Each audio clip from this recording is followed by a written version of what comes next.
من نیز در نوبت خود شخصا از نام خودم و از نام گروه هنری با عروس و داماد و اینچنین با بچه های نازنین پیش از همه سلامتی آرزو میکنم و بگذار همیشه همدیگر را دوست دارن و همیشه حرمت پدر و مادر را داشته باشین.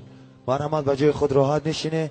خداوند شما را به توی فرزندتان برسانه و بچه های نازنین به توی عروسی و دامادی و شما طبع خوش میمانم. زنده باشین.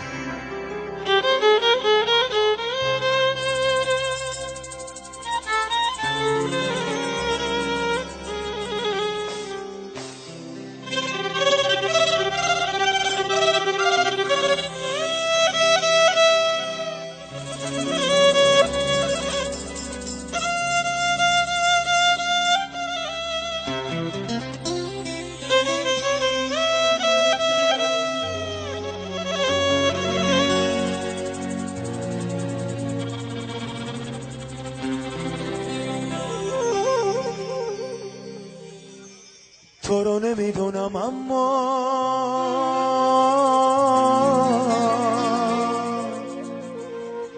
من عاشقت بودم.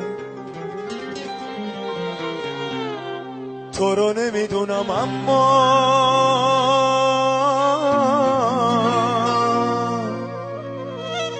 من بی تو نابودم.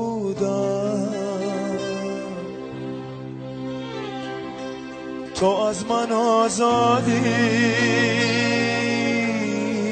من بی تو دلگیرم. تو رو نمیدونم اما من بی تو میمیرم.